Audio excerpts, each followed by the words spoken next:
Hello everyone. मैं Amit toppers cos academy पे आपका स्वागत करता हूं। तो सर हम लोग इस वीडियो में क्या करेंगे? सर हम लोग यहाँ पे जो आपके 10th क्लास की एनसीईआरटी की बुक है कंटेम्प्रेरी इंडिया पार्ट 2, उसका हमने चैप्टर 1 शुरू किया था, रिसोर्सेज एंड डेवलपमेंट।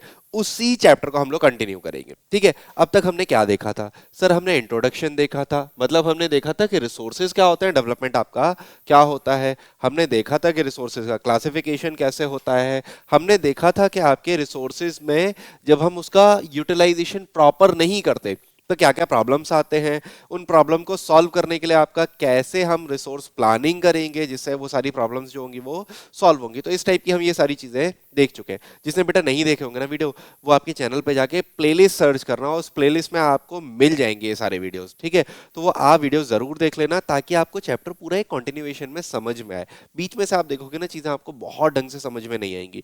तो ये वीडियो आप देखो, पुराने वीडियोस भी देखो, चैप्टर आपको एक बार में समझ में आ जाएगा और बहुत अच्छे से समझ में आ जाएगा। ठीक है, चलिए हम इस चैप्टर को कंटिन्यू करते हैं। अभी हमने आपका रिसोर्स प्लानिंग देखा था, अब हम आपका क्या देखेंगे कि आपके जो वेरियस रिसोर्सेज हो सकते हैं उसमें से हमने एक दो रिसोर्सेज का एग्जांपल लिया है।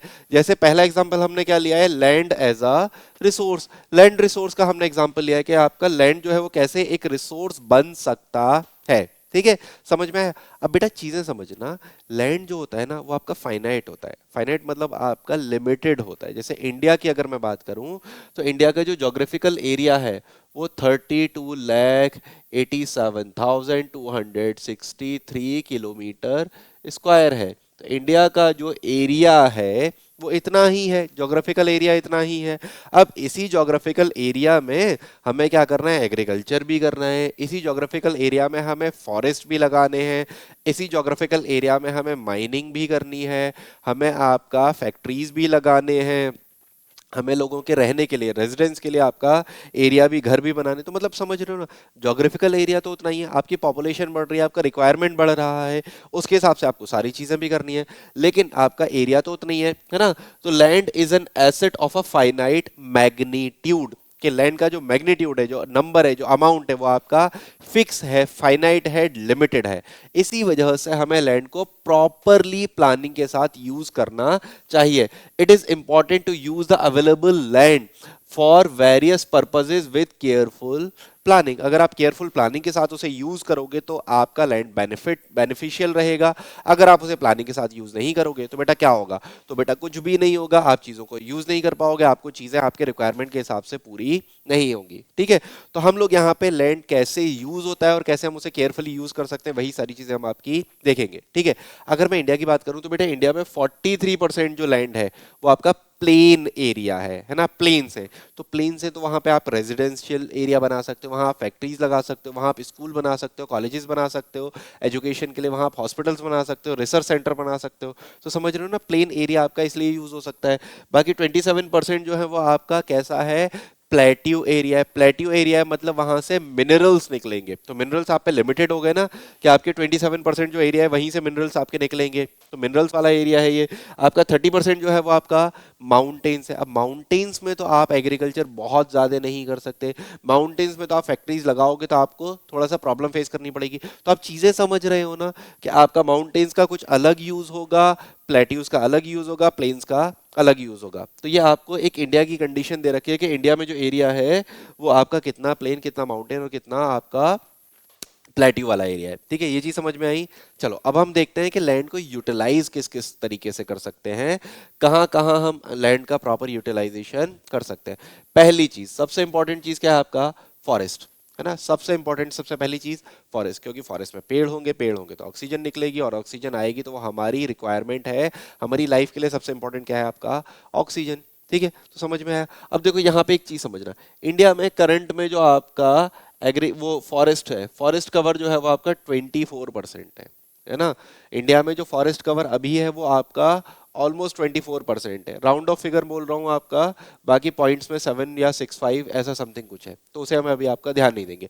तो राउंड ऑफ फिगर आपका इंडिया में फॉरेस्ट कितना है आपका, 24%। अब यहाँ पे आपका एक्चुअल फॉरेस्ट होना कितना चाहिए, 33% होना चाहिए, है ना। स्टैंडर्ड के अकॉर्डिंग फॉरेस्ट कितना होना चाहिए आपका, 33% होना चाहिए। अब देखो आपको फॉरेस्ट कवर इंक्रीज करना है ना, 9%।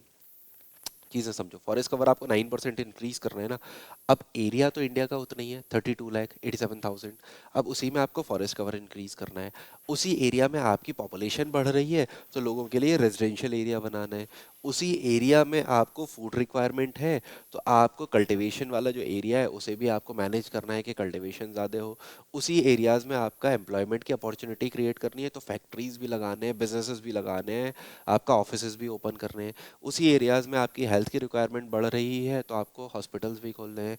एजुकेशन की रिक्वायरमेंट बढ़ रही है, तो आपको स्कूल कॉलेजेस भी बनाने हैं। तो एरिया तो आपका लिमिटेड ही है ना, तो आप उसे प्रॉपरली यूज़ नहीं करोगे, प्रॉपर प्लानिंग के साथ यूज़ नहीं करोगे, तो लिमिटेड एरिया है, आपकी नीड्स सेटिस्फाई नहीं होंगी, आपका डेवलपमेंट हिंडर होगा, आपकी ग्रोथ जो है वो रुक जाएगी। चीज़ें समझ में आई ना, क्यों बहुत ज़रूरी है लैंड की प्लानिंग? क्योंकि एक बहुत फाइनाइट रिसोर्स है जिसे आप चेंज नहीं कर सकते, तो अगर आप उसे प्रॉपरली यूज़ नहीं करोगे तो आपकी ग्रोथ पे बहुत बड़ा नेगेटिव इम्पैक्ट आपको देखने को मिल सकता है। ठीक है, चलिए अब यहाँ पे हम देखते हैं। फॉरेस्ट हो गया, फॉरेस्ट के अलावा land not available for cultivation. ऐसा लैंड जो कल्टीवेशन मतलब क्रॉप्स वहाँ पे नहीं हो रही है, एग्रीकल्चर वहाँ पे नहीं हो रहा है। तो ऐसे लैंड के और क्या टाइप होते हैं? बैरन लैंड होता है या वेस्ट लैंड होता है, land put under non agriculture use. Barren land क्या होता है बेटा? बैरन लैंड होता है जहाँ पे आपका, आपने वो देखा ना, बंजर जमीन, बंजर जमीन जहाँ पे एग्रीकल्चर हो ही नहीं सकता। जैसे आप एमपी की तरफ चले जाओगे तो एक रिवर है चंबल रिवर। चंबल रिवर के आसपास वाला जो एरिया है उसे बोलते हैं बैडलैंड टोपोग्राफी। बैडलैंड टोपोग्राफी मतलब वहाँ सॉइल प्रोफाइल उसके अकॉर्डिंग इतना अच्छा नहीं है कि वहाँ पे एग्रीकल्चर हो पाए। तो ऐसा लैंड है, वहाँ पे आप खाली छोड़ दोगे, एग्रीकल्चर आप वहाँ कर नहीं सकते। इकोनॉमिक अपॉर्चुनिटीज़ हैं नहीं, लोग उतने ज़्यादा हैं नहीं जिस वजह से आप कोई बिल्डिंग्स वगैरह बनाओ। तो वो चीज़ें आप समझ रहे हो, वैसा एरिया है, वहाँ पे आपका वो एग्रीकल्चर के कल्टीवेशन के लिए यूज़ नहीं हो रहा, वेस्ट पड़ा हुआ है, खाली पड़ा हुआ है। ठीक है। दूसरा, नॉन एग्रीकल्चरल यूजेस के लिए ऐसा एरिया जहाँ पे आप बिल्डिंग्स बना रहे हो, रोड बना रहे हो, फैक्ट्रीज बना रहे हो, यहाँ पे भी कल्टीवेशन नहीं हो रहा, लेकिन ये लैंड यूज हो रहा है। कहाँ यूज हो रहा है? सर हमने रेजिडेंस के लिए एरिया बना दिया, रहने के लिए कंडीशन बना दी, हमने रोड्स बना दिए ताकि आपके ट्रांसपोर्टेशन अच्छा हो, हमने वहाँ फैक्ट्रीज बना दी ताकि इकोनॉमिक डेवलपमेंट वाली चीजें आपकी हो। ठीक है, समझ में आया? अदर अनकल्टिवेटेड लैंड, अब देखो ये कल्टिवेटेड नहीं था, इसके अलावा और अनकल्टिवेटेड लैंड कैसे हो सकता है? जो आपके ग्रास लैंड्स वगैरह होते हैं, है ना, पेस्चर्स होते हैं, आपका ग्रेजिंग लैंड्स होते हैं, जहाँ पे आपके जो जानवर वगैरह होते हैं ना, मतलब आपके जो कैटल्स वगैरह होते हैं वो ग्रेज करने के लिए जाते हैं। आपने सुना होगा, आपने ग्रास लैंड्स सुने होंगे, है ना, बड़े बड़े ग्रास लैंड्स होते थे, पंपास, और आपका अर्जेंटीना की तरफ होता है आपका ये पंपास वेल्ड्स करके ग्रास लैंड्स होते हैं। तो ऐसे जो एरियाज होते हैं ना, वहाँ पे आपका कोई एग्रीकल्चर नहीं हो रहा, कोई आप क्रॉप नहीं लगा रहे, कोई बिल्डिंग नहीं बन रही है, वो सिर्फ किसके लिए यूज हो रहा है? कैटल्स की ग्रेजिंग के लिए। तो कैटल्स का आपका फूड रिक्वायरमेंट पूरा कर रहा है। तो ऐसे जो होते हैं वो कल्टिवेटेड नहीं होते, अनकल्टिवेटेड होते हैं। ठीक है। Land under miscellaneous tree crop groves. अब देखो कुछ ऐसे लैंड होते हैं जो कल्टीवेशन में नहीं आते, मतलब आप वहां से प्रॉपर एग्रीकल्चर या प्रॉपर आपका फूड रिक्वायरमेंट वो पूरा नहीं कर रहे हैं, लेकिन वो जो है वो आपका ट्रीज के लिए यूज हो रहे हैं। एग्जाम्पल देने की कोशिश करता हूँ। आपने देखो, दिल्ली है, दिल्ली में आपने देखा होगा ना, बहुत सारे पेड़ लगे हुए हैं, है ना, बहुत सारे पेड़ आपके डेकोरेशन पर्पज से लगे हुए हैं, है ना, ब्यूटिफिकेशन के लिए लगे हुए हैं, या आपने पार्क बना रखे हैं, है ना, इंद्रप्रस्थ पार्क है, और भी बहुत सारे पार्क हैं। तो आपने पार्क बना रखे हैं, वहां पे आपने बहुत सारे पेड़ लगा रखे हैं। क्या वो कल्टीवेशन के लिए यूज हो रहे हैं? नहीं सर, वो कल्टीवेशन के लिए यूज नहीं हो रहे। क्या वो नॉन एग्रीकल्चर यूज हो रहे हैं, मतलब क्या वो आपके बिल्डिंग्स, रोड्स और इन सब के लिए यूज हो रहे हैं? नहीं सर, वो उसके लिए भी यूज नहीं हो रहे। क्या सर वहाँ पे एनिमल ग्रेजिंग हो रही है, कैटल ग्रेज कर रहे हैं? नहीं सर, वो उसके लिए भी नहीं हो रहे हैं। तो ऐसे एरियाज जहाँ पे आपने पेड़ लगा रखे हैं, लेकिन वो आपके ऊपर जितनी भी रिक्वायरमेंट्स हैं उनमें यूज नहीं हो रहे हैं, वो वाले आपके किस में आएंगे? मिसलेनियस ट्री क्रॉप ग्रोव्स में। ठीक है, चलो अब अगला देखते हैं हम। कल्चरेबल वेस्टलैंड, ऐसे लैंड जहाँ पे आप एग्रीकल्चर या कल्टीवेशन नहीं कर रहे, 5 साल या उससे ज़्यादा, मोर देन 5 ईयर से ज़्यादा आप वहाँ पे कोई कल्टीवेशन, कोई आप क्रॉप फॉर्मेशन आप वो नहीं कर रहे हो, कोई हार्वेस्ट वगैरह नहीं हो रहा है, तो कुछ कल्चर्स की वजह से वो आपका वो लैंड जो है वो आपका वेस्ट पड़ा हुआ है। वहाँ पे कोई आपके फैक्ट्रीज नहीं लग रही हैं, वहाँ पे कोई रेजिडेंशियल एरिया नहीं बन रहा है, वहाँ पे एग्रीकल्चर भी नहीं हो रहा है, तो ऐसा क्या होगा आपका? कल्चरलेबल वेस्ट लैंड। ठीक है। और क्या आपका? फैलोलैंड्स। फैलोलैंड्स बेटा ऐसे होते हैं जहाँ पे आपका कोई क्रॉप हम नहीं कर, जनरली क्रॉप करते हैं, बट एक सीजन के लिए अगर हम क्रॉप ना करें, एक एग्रीकल्चर सीजन के लिए हम क्रॉप ना करें, तो क्या होगा आपका? करंट फैलोलैंड, है ना, मतलब एक एग्रीकल्चर सीजन में अगर हम वहां पे कोई क्रॉप नहीं करते तो आपका बोलते हैं हम current fallow land. Current fallow land क्या होता है बेटा? थोड़ा सा समझना।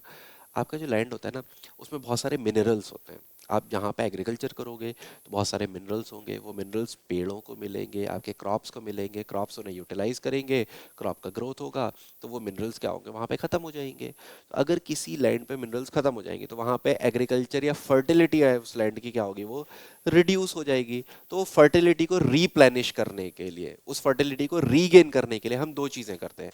या तो हम फर्टिलाइजर्स यूज़ करते हैं, है ना, फर्टिलाइजर्स, जिससे हम वो जो मिनरल्स खत्म हुए हैं वो हम उस आपके लैंड को रिप्लेनिश कर देते हैं। या हम उस लैंड को छोड़ देते हैं, खाली खाली छोड़ देते हैं, मतलब नेचर अपने आप ही कुछ एक ड्यूरेशन में उसे रिप्लेनिश कर लेता है। तो वैसा एरिया जो एग्रीकल्चर के लिए यूज होता है, बट हमने रिप्लेनिश, मिनरल रिप्लेनिश के लिए हमने उसे खाली छोड़ रखा है, उस पर कोई क्रॉप कोई कल्टीवेशन नहीं किया। अगर एक ईयर या उससे कम नहीं किया तो क्या होगा, करंट फैलो लैंड। अगर एक ईयर से ज्यादा या 5 ईयर से कम वाला जो ड्यूरेशन है उसमें नहीं किया तो other than current fallow land, है ना, left uncultivated for past 1 year to 5 year agricultural year. ठीक है, 5 ईयर से ज्यादा हो गया तो क्या हो गया, कल्चरेबल वेस्ट लैंड।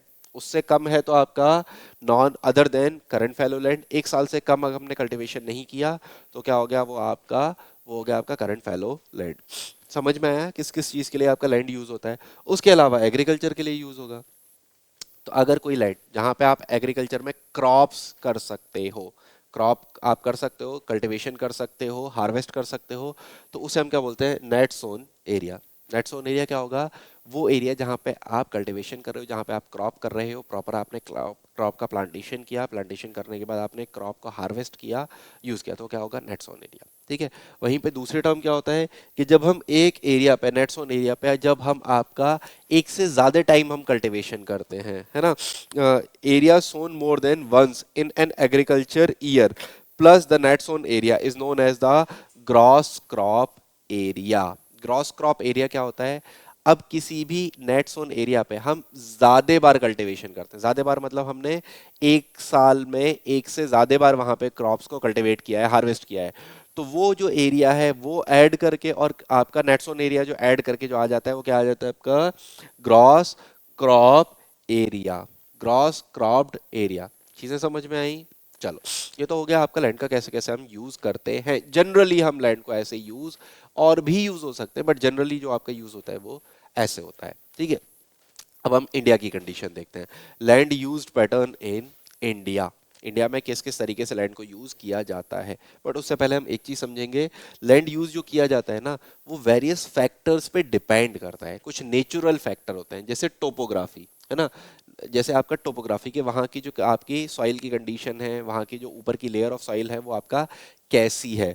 जैसे आपका क्लाइमेट है ना, वहाँ पे क्लाइमेट कैसा है ना, सॉइल प्रोफाइल क्या है, सॉइल किस टाइप की सॉइल वहाँ पर मिलती है, इनके बेसिस पे आपका चीज़ें चेंज होती है। एग्जाम्पल देता हूँ, एग्जाम्पल। अब देखो, लैंड को यूज़ करना है, राजस्थान में लैंड को यूज़ करना है, क्या वो एग्रीकल्चर के लिए यूज़ होगा, नहीं हो सकता। एमपी की तरफ आपको लैंड को यूज़ करना है, क्लाइमेटिक कंडीशन डिफरेंट है ना, तो वहाँ पे भी एग्रीकल्चर के लिए यूज़ होगा, लेकिन कंपैरेटिव कम होगा जितना एग्रीकल्चर के लिए यूज़ होगा आपका हरियाणा में, पंजाब में, है ना। चीज़ें समझ रहे हो, क्लाइमेटिक कंडीशन की वजह से चीज़ें चेंज हो रही हैं। ठीक है, आपका यहाँ पे अब सॉइल के बेसिस पे अगर मैं बोलूँ कि अगर आपको महाराष्ट्र में लैंड को यूज़ करना है तो आप कॉटन के प्रोडक्शन के लिए यूज़ करोगे, है ना। अगर आपको यूपी में यूज़ करना है तो आप जो वो है वीट प्रोडक्शन के लिए यूज़ करोगे। गुजरात की तरफ यूज़ करना है तो ग्राउंडनट प्रोडक्शन के लिए, सनफ्लावर प्रोडक्शन के लिए यूज़ करोगे। तो सॉइल की कंडीशन के अकॉर्डिंग लैंड का जो यूज़ है वो आपका डिफरेंट हो रहा है। ठीक है, समझ में आ रहा है। पॉपुलेशन डेंसिटी की वजह से भी लैंड का यूज़ जो है वो डिफर करता है ना। पॉपुलेशन डेंसिटी ज़्यादा होगी, लैंड को ज़्यादा यूज़ करना पड़ेगा। पॉपुलेशन डेंसिटी कम होगी तो लैंड को आपका यूज़ जो होगा वो कम होगा। जैसे अगर मैं बात करूँ आपका कि लद्दाख की पॉपुलेशन डेंसिटी बहुत कम है तो काफ़ी ज़्यादा एरिया आपको खाली मिल जाएगा। अरुणाचल प्रदेश है, पॉपुलेशन डेंसिटी कम है तो बहुत ज़्यादा फील्ड आपको कंपैरेटिव नहीं मिलेंगे। यूपी में पॉपुलेशन डेंसिटी बहुत हाई है तो आपको बहुत कंजेस्टेड से फील्ड्स वगैरह मिलेंगे। रेजिडेंशियल एरिया जो है वो बहुत कंजेस्टेड सा मिलेगा, है ना। घर बहुत छोटे और बहुत कॉम्पैक्ट से मिलेंगे, बहुत हाई बिल्डिंग्स आपको मिलेंगे। वहीं आप जाओगे कहाँ पे, अरुणाचल की तरफ, बहुत हाई बिल्डिंग्स, टॉल बिल्डिंग्स आपको नहीं मिलेंगे, है ना। तो लैंड का यूज़ आपका एरिया के अकॉर्डिंग चेंज हो रहा है, पॉपुलेशन डेंसिटी के अकॉर्डिंग चेंज हो रहा है, टेक्नोलॉजी के अकॉर्डिंग, टेक्नोलॉजिकल कैपेबिलिटीज के अकॉर्डिंग चेंज हो रहा है कि भाई आप जो है वो आपके पास टेक्नोलॉजी नहीं है कि आप जो है वो आपके माउंटेन्स पे बहुत बड़े इंडस्ट्रीज लगा पाओ, तो आपका लैंड का यूज़ वहाँ पे उस हिसाब से नहीं हो रहा है। तो ये चीज़ें आपको समझ में कल्चर के अकॉर्डिंग, ट्रेडिशनल के अकॉर्डिंग, है ना। तो आपके ये सारी चीज़ें हैं, मतलब एक ये है कि आपका बहुत सारे फैक्टर्स हैं जिन पे आपका लैंड का यूज़ जो है वो आपका डिपेंड करता है। चलो इंडिया वाली कंडीशन पे आते हैं हम। इंडिया में अगर हम देखें तो इंडिया में बेटा 46%, 1960 में 46% जो आपका लैंड था वो यूज होता था नेट सोन एरिया में, मतलब एग्रीकल्चर के लिए यूज होता था। लेकिन जैसे जैसे इंडिया ग्रो किया, मतलब 2014 में ये एरिया रिड्यूस होकर कितना हो गया, 45.5। बहुत मेजर चेंज तो नहीं हुआ है, बट हाँ चेंज हुआ है, डिक्रीज हुआ है। फॉरेस्ट कवर जो आपका 18% था 1960 में, वो फॉरेस्ट कवर आपका बढ़ गया। कितना बढ़ गया सर, वो आपका 23% हो गया। मैंने अभी आपको बताया था ना 2024 में फॉरेस्ट कवर कितना, 24%। आइडियली या स्टैंडर्ड के अकॉर्डिंग कितना होना चाहिए, 33%। तो हम फॉरेस्ट कवर को इंक्रीज करने की कोशिश कर रहे हैं। जो आपका वेस्ट लैंड होता था, है ना, बैरन लैंड, अनकल्चरेबल वेस्टलैंड जो हुआ करता था, जो पहले 18% होता था, हमने टेक्नोलॉजी को ग्रो किया, हमने आपके डिफरेंट कल्टीवेशन के मेथड्स यूज किए। ड्रिप इरिगेशन होता है ना, आपने स्प्रिंकलर इरिगेशन होता है, फर्टिलाइजर्स लाए, बहुत सारी टेक्नोलॉजी लाई, कैनाल्स बनाई। तो उसकी वजह से आपका बैरन या वेस्टलैंड जो था वो हमने रिड्यूस किया। रिड्यूस किया कि पहले 18% था, हमने कितना रिड्यूस कर दिया कि वो 5% पे आ गया। ठीक है, उसके बाद आपका क्या है, area under non agricultural uses. Area under non agricultural uses पहले आपका 4.95% होता था, अभी वो आपका कितना है, 8.7%। आप खुद सोचो ना बेटा, पॉपुलेशन बढ़ रही है तो रेजिडेंशियल एरिया बढ़ेगा, बिल्डिंग्स बढ़ेंगे, फैक्ट्रीज बढ़ेंगे। तो पहले वो 5% था, वो आपका इंक्रीज होके कितना हो गया, ऑलमोस्ट 8.7%, मतलब 9% के आसपास, ऑलमोस्ट आपका 3 to 4% का आपका इंक्रीज हुआ है। जरूरी है, रिक्वायरमेंट है, पॉपुलेशन बढ़ रही है तो। ठीक है, चलो उसके बाद आपका परमानेंट ग्रेजिंग लैंड्स वगैरह जो हुआ करते थे, ग्रेजिंग लैंड पहले आपका 4.7% थे, ग्रेजिंग लैंड आपके रिड्यूस हो गए, 3.3% हो गए।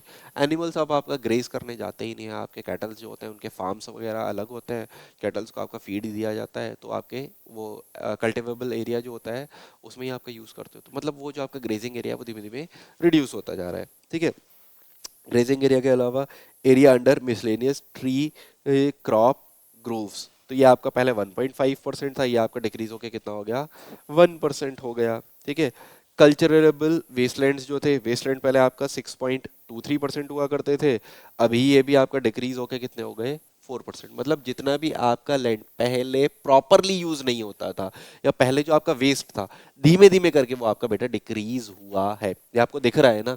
ठीक है, चलो फैलो लैंड्स जो हुआ करते थे वो आपका पहले 3.6%, पहले आपका 3.5% होते थे, आप कितने हैं, 3.6% है। तो ये आपका ये जो एरिया है ये थोड़ा सा इंक्रीज हुआ है, बहुत माइन्यूट सा आपका इंक्रीज हुआ है, बट इंक्रीज हुआ है।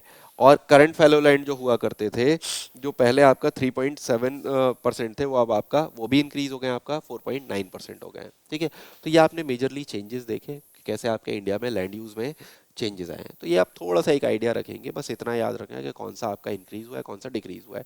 नंबर आपको याद रखने की जरूरत नहीं। आप बोलोगे नॉट सोन एरिया जो है वो डिक्रीज हुआ है, आप बोलोगे वेस्टलैंड्स जो है वो डिक्रीज हुए हैं, आप बोलोगे जो other than non agricultural use वाला लैंड है वो आपका इंक्रीज हुआ है। तो इस तरीके से कुछ चीज़ें आप याद रखोगे। ठीक है, चलिए इस वीडियो में हम लोग यहीं तक रखते हैं, नेक्स्ट वीडियो में इस चैप्टर को हम लोग कंटिन्यू करेंगे। ठीक है, ये हमारे यूट्यूब चैनल्स हैं, हमें आप फॉलो कर लेना, यूट्यूब चैनल्स पे सब्सक्राइब कर लेना, बेल आइकन्स को ऑन कर लेना। कोई भी आपको अपडेट चाहिए, अपडेट के लिए आप क्या करोगे, हमें इंस्टा पे फॉलो करोगे। पीडीएफ चाहिए, आप हमारा टेलीग्राम ग्रुप ज्वाइन करो, ऑनलाइन कोर्सेज चाहिए, हमारा ऐप डाउनलोड करो, या सबसे बेस्ट है अगर आप हमारा ऑफलाइन सेंटर विजिट करते हो तो ऑफलाइन सेंटर विजिट करो, जो भी आपके क्वेरीज है, जो भी आपके डाउट्स हैं वो यहाँ पे सॉल्व किए जाएंगे।